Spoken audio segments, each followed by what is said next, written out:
Other projects after, let's say that this is it for review, and let's say that there's the final episode, and let's say your character dies. Let's say that all happens. Okay. What would you move on to next? Well, I have written a script for a pilot about a character that I've actually done on this show named Dalton Wilcox, the cowboy poet. I've done Dalton Wilcox on this show.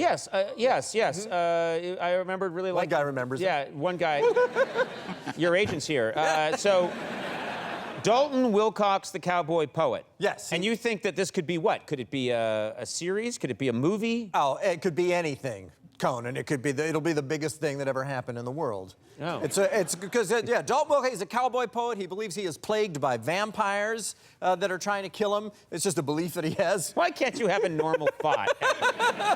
The whole time I've known you, you can never have a normal thought. It's a cowboy poet who thinks he's plagued by vampires. And he's constantly killing suspected vampires. Yeah. That's all. It's perfectly normal. Okay. It happens. All right. Yeah. Would you like to see some Dalton Wilcox? No, I wouldn't. Okay, folks, that's all the time we have. No, I do. What, really? I all right, do. well, I happen to have a Oh, look at that! right here. Who knew? Yeah, but Dalton Wilcox, he don't wear glasses. That's right, folks.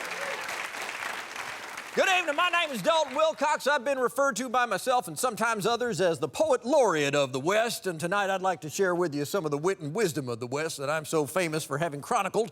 In my book, You Must Buy Your Wife at Least as Much Jewelry as You Buy Your Horse, and other poems and observations, humorous and otherwise, from a life on the range.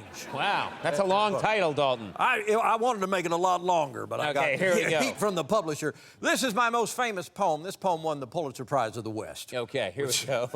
It is called... There's no such thing. Well, it's more prestigious than the regular. This one's called That Lonesome Cowboy. Okay. A cowboy is a lonesome man. There's none more lonesome in all the land. He rides atop his only friend, his horse, a companion on whom he can depend. His woman may be miles behind him. Sadness and desperation may find him. But a cowboy who is wise will turn to the earth to lend him solace and even mirth. He'll dig a hole with cracked, scorched hands, pour in all the water that hole demands, until that hole is moist, just right.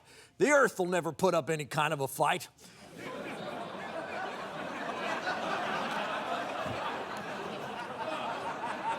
His cries of joy no one will hear. In case I am not being clear, I'm saying that cowboy is gonna a hole in the ground.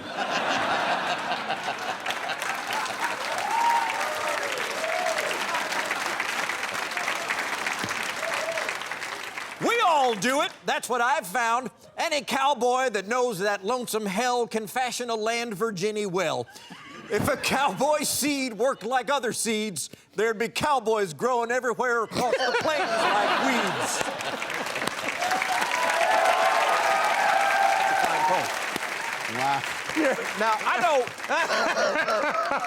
know, Conan, poems are often open to interpretation, but I'm going to tell you right now, that's a poem about a hole in the ground. That's what that one's about.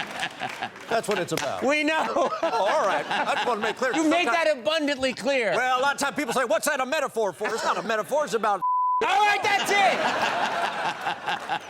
All right. I do love this man. I don't know why, but I do love him.